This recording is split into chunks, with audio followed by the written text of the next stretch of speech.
So, a very good evening to all of you. And we are doing today the 10 very, very high yield questions for your upcoming INICT. So, I think you people must also be excited as I am because every time there is a new paper, we always take it as a challenge, and this is quite challenging and exciting also that we'll be doing the most important questions.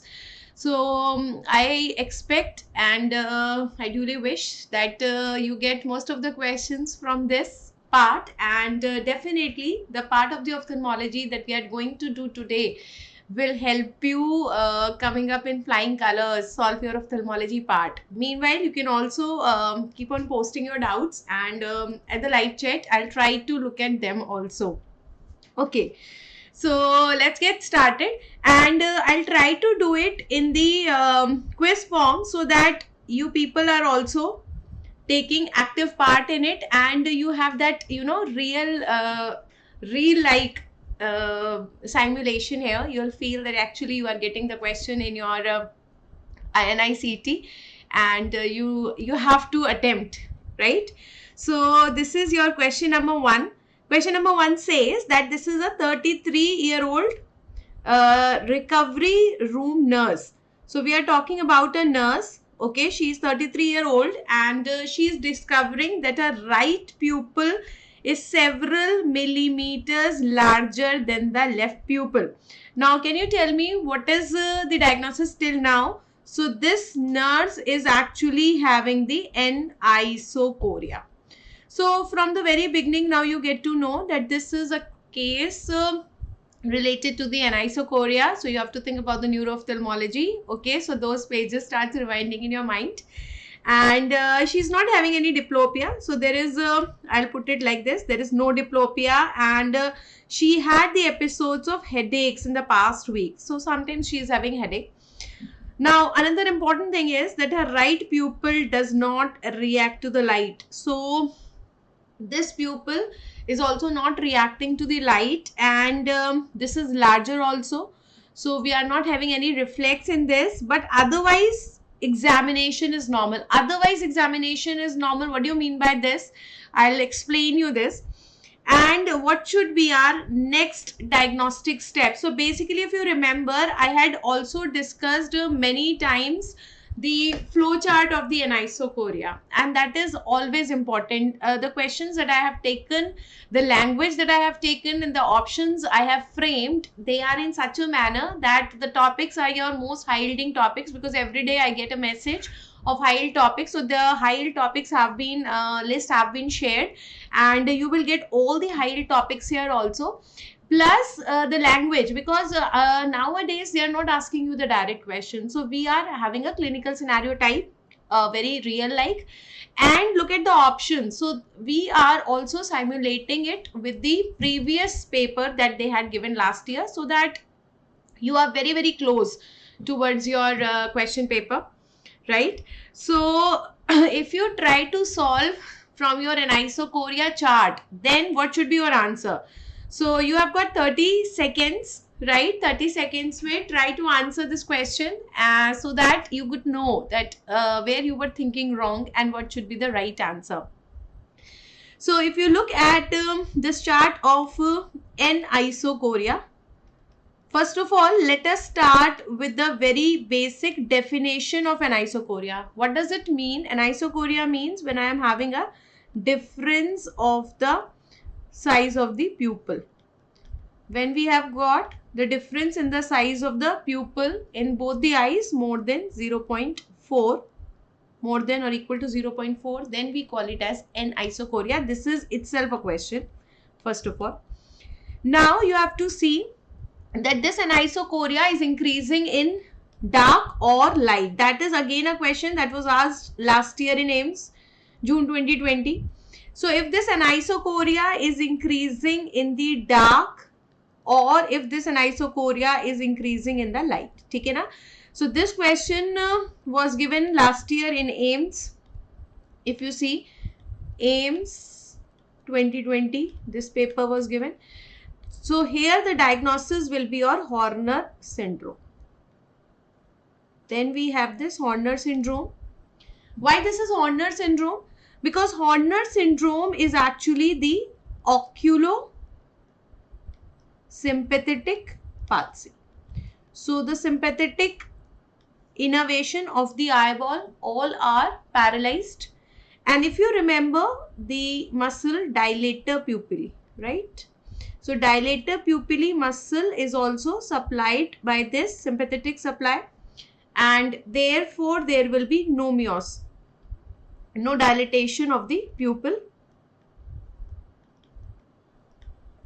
There will be no dilatation of the pupil and there will be meiosis.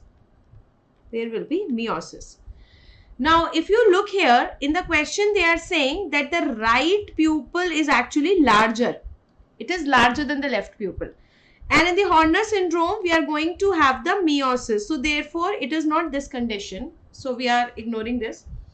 That means we will come towards this. So, it is something to do with the light. Now, the anisocoria, which is increasing in the light, how to deal this kind of a question? When we are doing the anisocoria in the light, you have to first see the sphincter of the iris. Okay. So, look at the shape. Suppose you are getting the normal shape or you are not getting the normal, so it is the abnormal shape. Now, if you are getting the abnormal shape, that means there is some iris trauma. This will help you in solving so many questions related to the anisocoria. Then your diagnosis will go in favor of some trauma that has taken place. There is abnormal shape of the iris. While if I am having a normal shape, that means I have to think something about the paralysis of the nerve or any other abnormal pupillary reaction. So, what do we give always? To start, we always start with the dilute pilocarpine. This is again a very important question. We always start with the dilute pilocarpine. The reason is that if you already give the stronger pilocarpine, then after that you cannot use the dilute pilocarpine. So, first try to give the dilute one. What is dilute pilocarpine now? It is the 0.125% of the pilocarpine.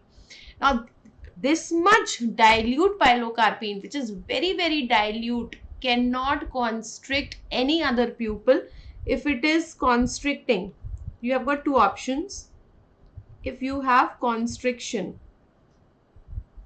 so if the constriction is present, there is only one option that you can have, that is the Adie's tonic pupil. Adie's tonic pupil, this is a very, very important question because it has a denervation sensitivity present. So, this is the only pupil which can actually constrict with the dilute pilocarpine. So, this is our first step.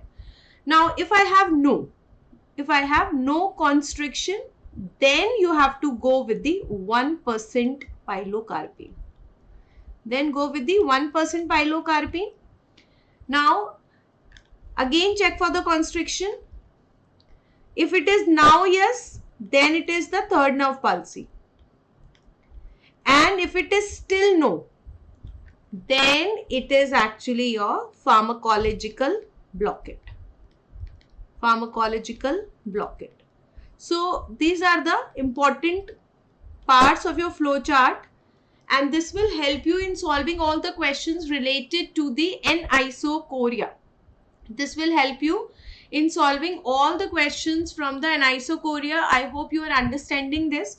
So, not only this particular question, sorry, this will also help you in solving whether it is a case of pharmacological blockade or a third nerve palsy. Then which pilocarpines we are using. These two pilocarpines we can use. This was again asked in our last year paper, that was your INI-CT 2020 paper mein this was asked. And when we can have this Adie's tonic pupil, all the things are very, very clear. Now, can you see what should be the answer in our case now?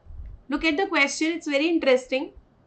I have told you whole of the anisocoria chart. A 33-year-old nurse is having right pupil dilated, that is increase in size in comparison to the left pupil.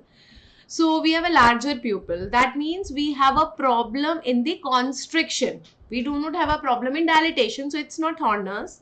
Now, once I have a problem in constriction, either I can have adiastonic pupil, or I can have the third nerve palsy, or I can have a pharmacological blockade.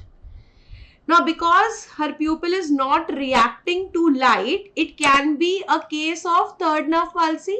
It's not reacting. It could be a case of third nerve palsy. But they are saying that otherwise examination is normal. We are having otherwise examination normal. Otherwise examination normal means that there is no ptosis. If there is a third nerve palsy, then I should have ptosis also. Then I should have the eye down and out.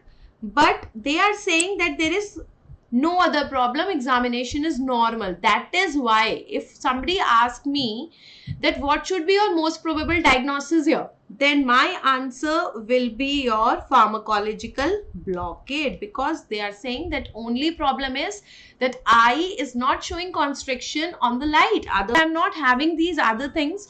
That clearly shows that this is a case of the pharmacological blockade. Now, your options are, what is the next diagnostic step? So, should we use 1 drop of 1% pilocarpine, 1 drop of 0.1% pilocarpine, cerebral arteriogram, or review of the old photographs? So, definitely this old photographs are not going to help me. And because it is a problem in the neural pathway, so arteriogram is also not going to help me. So when I want to evaluate for the anisocoria, I have to use the pilocarpine. I have got two options. Either I can use 1% or I can use 0.1%. Now always for starting, we start with the dilute 1. So that is why my answer to the question will be the 0.1% pilocarpine. It is the 0.1% of pilocarpine according to which you are going to start with. So this is your question number 1, and so many concepts that we have discussed here. The whole of the anisocoria chart, all of them are very important. The same question they can give you, and they can also ask you what is the diagnosis, or they could have given you that the pupil is smaller. Then it would have gone in terms of the Horner syndrome. Then we will go that Horner syndrome may you can diagnose it with the help of your 1% apracnonidine test, and then we can also have whether it's preganglionic or postganglionic. So it could be so one question we are definitely expecting on the abnormal pupillary reactions. All right.